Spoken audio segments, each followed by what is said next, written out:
Donaldson. Thank you so much for being a part of our live this morning.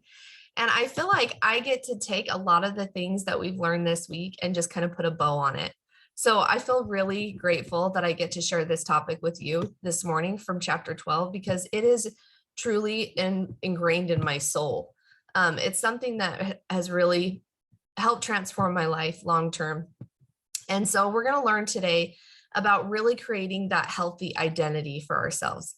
Dr. Anderson calls it becoming an optimal health practitioner, which is kind of long. So I just shortened it to OHP. I don't know, it sounds kind of gangster, but I might refer to it again as that. And so, if that's what I say, you know what I'm talking about. But really about learning to create that healthy identity for yourselves, one that's going to fit your lifestyle long term.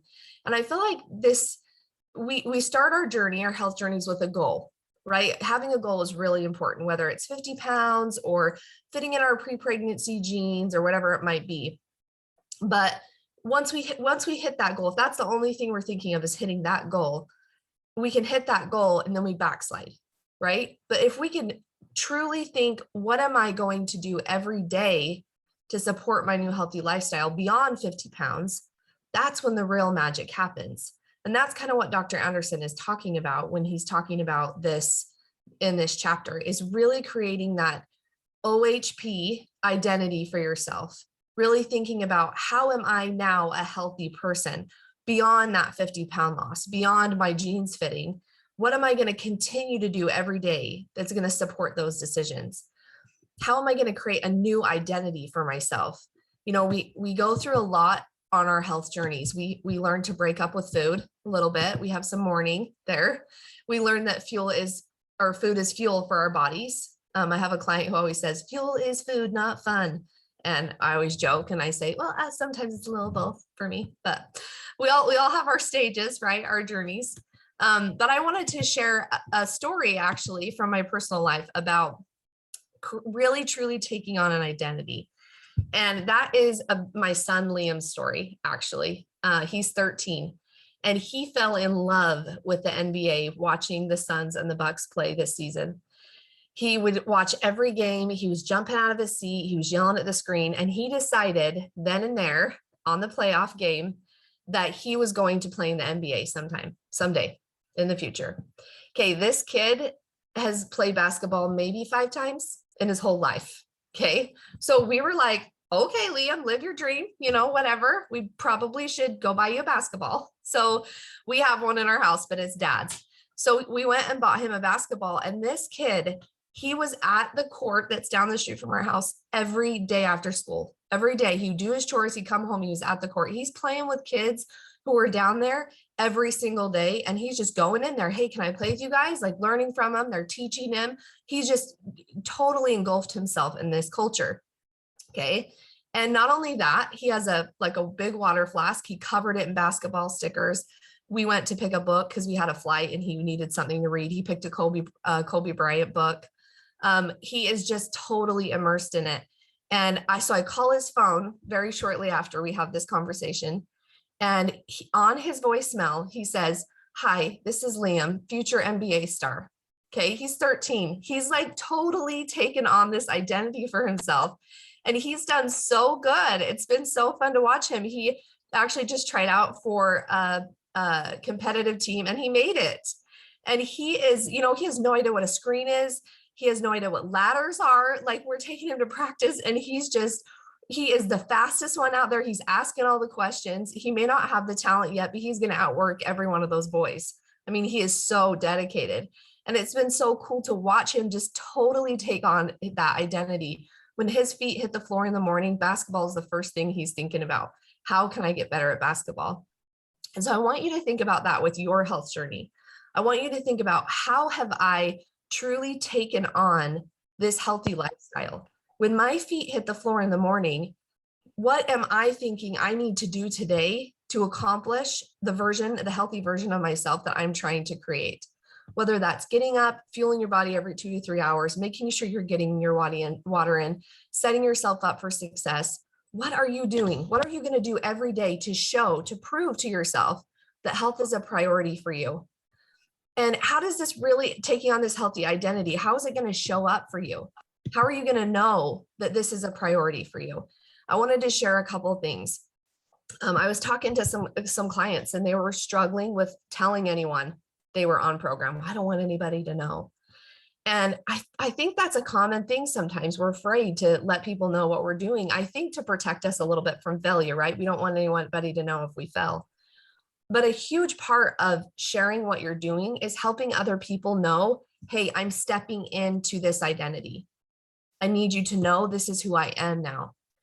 When you get invited to a family party, you want to be the one that they're like, hey, Cheryl's coming. Don't worry. Ask her to bring the salad, right?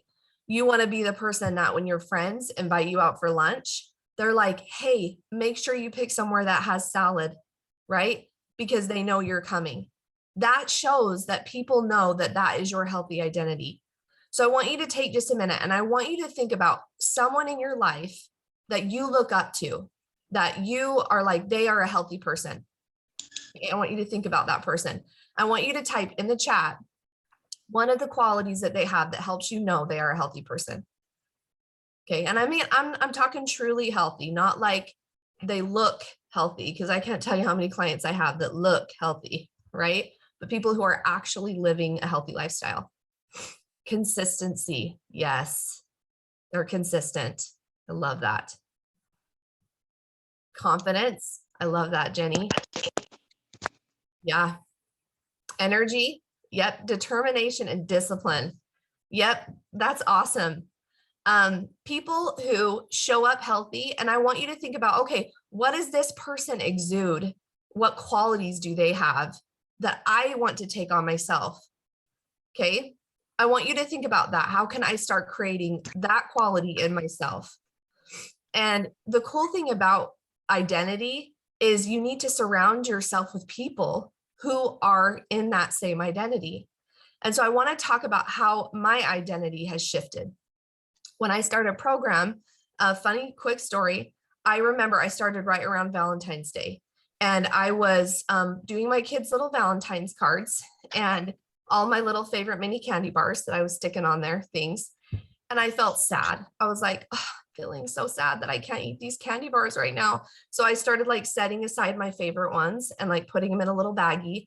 And my husband walked in as I was sticking them in the freezer, and he's like, what are you doing? And I was like, oh, I'm just saving these for when I get to my goal. Because I don't want to feel like I'm missing out. And he like started laughing. He's all, isn't that kind of counterproductive? And I was like, Scott, shut your face and mind your business, right? Like, this is my journey. And what happened is that throughout that journey of getting healthy, when I opened the freezer months later, by the way, we always put things in there and forget they're in there, right? They were still there. And I took them out and I honestly laughed. I was like, I don't want these anymore. This is not worth the calories to me. And I threw them away because I had started creating that healthy identity. And a huge part of that for me, and Dr. Anderson talks about this in the book, was the decision to start coaching. And now this may not be something that's even exciting to you. It wasn't to me. It wasn't something I was even interested in. But coaching for me, I decided to give it a try for one reason, because I knew that if I was accountable to other people, I was going to take my health seriously. That if I claimed I was something, I had to show up that way. And so I decided to start coaching other people. And I'll tell you, putting health coach next to my name really helped me step up my game. Not only did I hit my goal, but I went way beyond what I even thought was possible, because I started feeling like if I'm going to inspire others, I have to show people what's possible. So it totally helped me take my health to the next level. But the other thing it did is when I was checking in with clients all the time, I was like, are you drinking your water? Hey, you don't need that brownie. Like those things started going into my mind, especially as I'm teaching them stop, challenge, and choose and how to create habit loops. As you teach, you internalize even more. So I want you to think about that. Like if that would help you really create that healthy identity, I would challenge you, even if you only ever help one other person, you're going to internalize it so much more. Now, he does mention in the book, like maybe that's not something that's even exciting to you, but find somebody in your life that you can be that mentor to. Find somebody that you can cheer on, that you can encourage, because that's going to change everything for you long term. So I wanted to end with this quote by Dr. A. This is at the end of chapter 12 or beginning of chapter 12. Sorry, I got to pull this a little bigger here. And I apologize for my froggy voice this morning. So I love this quote. It just shows his heart. He says, wherever you choose to go from here, my main concern is that you continue toward optimal health. Whether you read my books now or later, whether you get a health coach now or later, my greatest desire is that you feel better about yourself now than when you first started. I hope that you feel empowered to build the life that you dream of. And I hope that you continue to build the momentum that you've worked so hard to create. This is our wish for all of you. We want you to know that. We want that for you, whether you join Optavia and you get healthy with us, or whether you do it your own way or whatever. That's what we desire for you. We want you to be healthy, and we want you to be able to create the life and the health that you deserve. We love you all. Thank you so much for being a part of this, and we'll see you.